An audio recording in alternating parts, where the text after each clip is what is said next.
Hey guys, what's up? It's Nick from the Ring Generals. It's Monday, April 8th. Obviously, we went to WrestleMania yesterday. It was beyond any of my expectations as far as being at the event. I had been at the event back at WrestleMania 26. It's a little different because I was a lot younger, and you can't get into the pageantry as much just when you're that younger and you're with your parents and stuff like that, and so it's not as cool, to be honest. And so being at this WrestleMania in New York City really was a cool thing. So I just want to do a 15-minute time limit because I know uh, we need to start releasing some content here because obviously we went to the event for a reason, and just because of the craziness that's gone on, and I'll explain that in this video.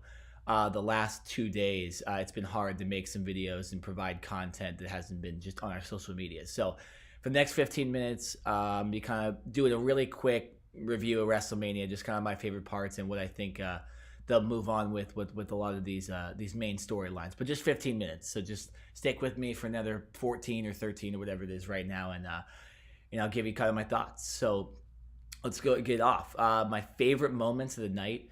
I really loved that Kofi Kingston Daniel Bryan match. I thought that was a perfect WrestleMania style match. The build was fantastic prior to the match, and then the build and the story that was told during the match was just as good. And with the crowd being completely behind Kofi Kingston, it created an atmosphere of that authentic WrestleMania moment, a true WrestleMania moment that I think we haven't seen in a while. So, babyface goes over. That was great. It needed to happen, and it happened. So I loved that match, and the celebration was awesome with his kid after.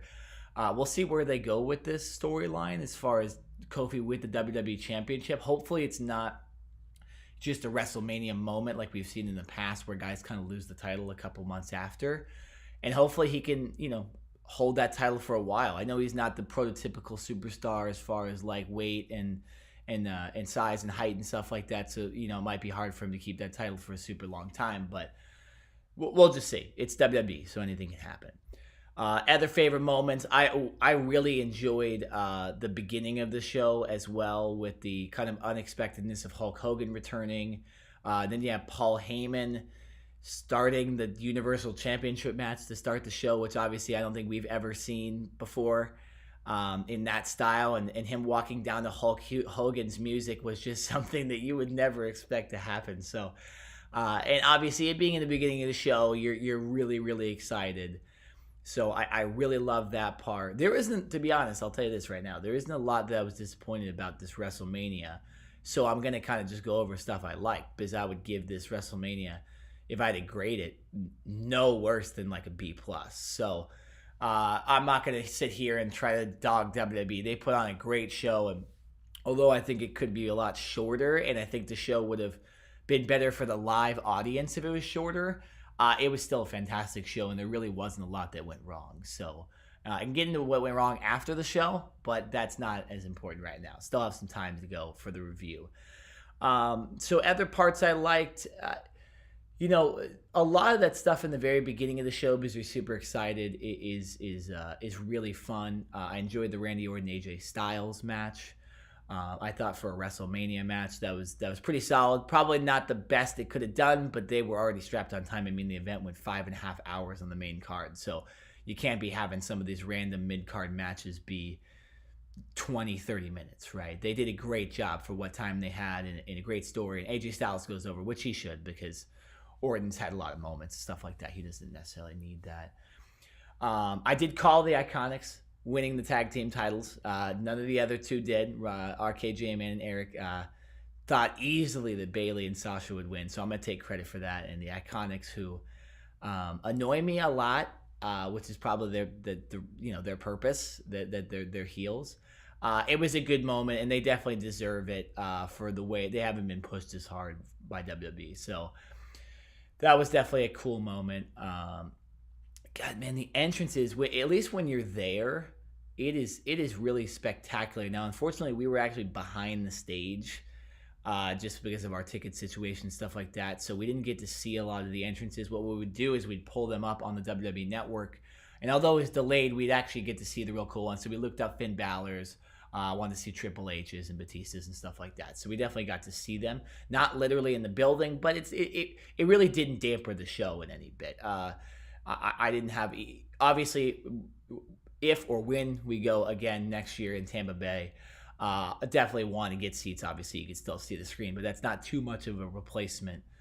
The overall event was just fantastic as far as the pageantry and the all the entrances and all the fireworks. Fireworks, man, if you've never been to a WWE show with fireworks, I've been to a couple now. It is a totally different element that stuff adds to a professional wrestling show. And that's why I kind of am vocal about how nothing can really beat WrestleMania. We talk about these companies like AEW, or we talk about NXT and how they might be better. Some of the shows that it's hard when you add in all that pageantry and all the entrances and all the pyro and 80,000 people packed into an arena to compare that to anything else. And no other wrestling company could do anything like that in today's climate. So, you know, WrestleMania is WrestleMania, and nothing is going to beat that. So it was really, really a good time, and there was just a lot of cool stuff to happen. I did enjoy, moving back to some of the matches, I did enjoy the story they told, even in short fashion, with the Brock Lesnar-Seth Rollins match. Although I don't necessarily like a face using an illegal tactic to win the title, they had he did low blow him on Monday Night Raw, so it made sense. There's been other kind of moments where stuff didn't make a lot of sense with like cheating from faces and cheating from baby faces and stuff like that.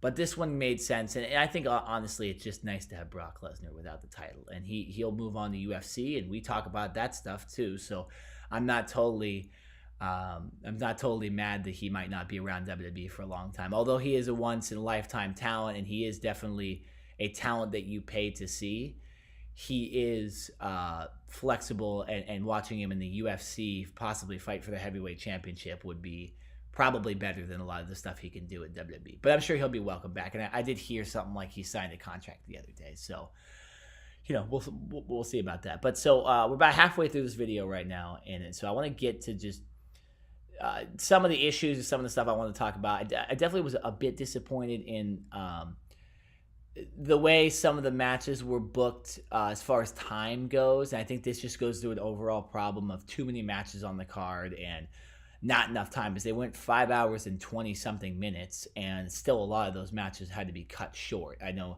Roman Reigns and Drew McIntyre probably should have been a little bit longer. Rey Mysterio and Samoa Joe was like a minute long. Now that was because I think due to the fact that Rey is injured, but still that was extremely short. The Finn Balor Bobby Lashley match seemed condensed, and the fans were kind of just waiting for the main event and stuff like that. But so I was definitely disappointed that going back to Drew McIntyre and Roman Reigns, I did think Drew McIntyre should have went over because I think Roman didn't need that. He obviously is crowned this like top guy status in WWE, and so I don't think he needed to beat Drew McIntyre more or less at less than 100%. It makes Drew McIntyre look a little less, and I thought Drew McIntyre was going to be in line more than likely for the next Universal title shot, unless they do something with Brock Lesnar, of course, with Seth. But I thought just the way they'd been booking Drew McIntyre, his involvement with just Seth Rollins' life in general, I thought he was the natural person to go face Seth Rollins. And I'd be down for that because I love the way Drew McIntyre works, and I think he's the top heel in the company right now. So I was disappointed that Roman Reigns won. Not disappointed literally, because I think it's a great story. The guy battled leukemia and comes back and can win and gets his WrestleMania moment that he more than likely never thought would happen this year. But in the wrestling sense, didn't make much sense, but I understand why they did it. I also understand why they had Kurt lose, because it's generally wrestling. It's a thing in the wrestling business for when older guys are leaving or retiring, they put over the other guy. We've seen this in the past. Undertaker, Shawn Michaels, Ric Flair, and you can keep going on and on and on. And it's just kind of wrestling etiquette. So I'm sure Kurt insisted to lose, and not that I was expecting Kurt to lose, but when he did lose, it wasn't like, oh my gosh, like how did he lose? No, it made sense, and that whole match and storyline was just to give Kurt Angle one last opportunity to do what he loves and to put on a show for us fans that appreciated the 20 years he put in the business. So that was, I didn't really have to complain about that match. Match was pretty short, but not much to say about that. And I was disappointed, like I said, in the fact that the Rey Samoa Joe match wasn't long, but I think I understand why that happened. I think the big one that I think a lot of people are probably going to talk about as far as like complaints about this WrestleMania was the way the main event ended. I didn't particularly hate the match. I thought the match was not what it could have been, but it definitely wasn't a bad match. But just the way Becky Lynch won was strange, and definitely in the stadium, nobody expected that to be the win. And having watched a lot of matches where there was a lot of kickouts and there was a lot of legitimate moments where you thought guys would lose, that was something where you thought that match was going to keep going on, and it was a weird, awkward roll up pin. Now, what you could surmise from it is that possibly Becky or the referee or Ronda botched that ending.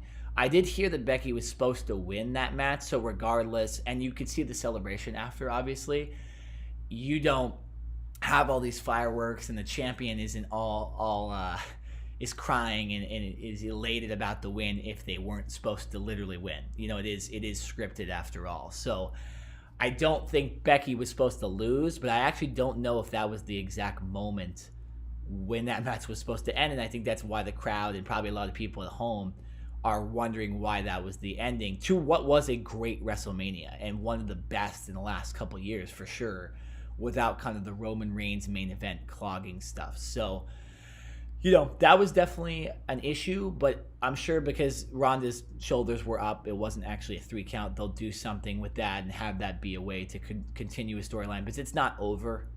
Becky's not just going to go and face a new opponent. More than likely she'll be going after Charlotte and going after Ronda and all this stuff. But she has both titles, and it should be interesting to see what they do with both those titles too. But getting back to kind of the match and what might have happened in the end, I think what WWE did with Ronda Rousey was they overbooked her in a way, is they made her look almost unbeatable. And so it was going to be extremely hard to make it realistic that Ronda Rousey would get pinned or tap out to anything Charlotte and Becky do, because she kind of has been acting like wrestling's fake and she's a UFC fighter, so there's no way she's going to lose. So the roll-up makes sense to why that would be the only legitimate way Becky could actually beat Ronda. But I just thought it probably would have been a better idea if Becky just pinned Charlotte or made Charlotte submit and wins titles and then has a match with Ronda Rousey by herself, and they find a way to do it with a roll-up or whatever. You know what I'm saying? So I think they built up Ronda too high, so it was going to be hard to play spots, but not the worst thing in the world. And then real quick, I just want to end the video with explaining what happened after the event. So we went out, and we were going to kind of waste some time to let people leave so that Ubers could get to us. Well, long story short, because I only got a minute and a half in this video left, we waited for Ubers for about an hour and a half, and we could not even get a connection to Ubers, and Ubers were just canceling on everybody too, because they didn't want to deal with the BS either. And then we walked, and then we waited another hour for the train, and we ended up getting home to our hotel 3.5 hours after WrestleMania ended. So WrestleMania ended 12:30-ish here on the East Coast, and we ended up getting home at 4 o'clock in the morning East Coast time. So from what I've heard, it's just the MetLife Stadium issue. So I don't think it will happen to other WrestleManias, and I talked to other people. And this happened to everybody, too. It wasn't really a mistake that we made either. There was thousands of people still outside MetLife Stadium at like 3 in the morning waiting for Ubers. And you can go on Reddit and look it all up and stuff like that. But that was a horrible experience, and that really was the only thing that dampened the night. But overall, WrestleMania was good. And this is at least my review. I'm going to urge the RKJ Man and Eric to do a video as well, at least something. But I wanted to just provide some content for the YouTube page just because we have no time to do a podcast when we're here. We were too busy, and it just wouldn't have had time. So we'll do a podcast later this week or on the weekend or something, and we'll hit up. So this has been a 15-minute time limit on WrestleMania. Once again, I'm Nick Nenad from the Ring Generals. Raise a glass in the sky and salute the Ring Generals.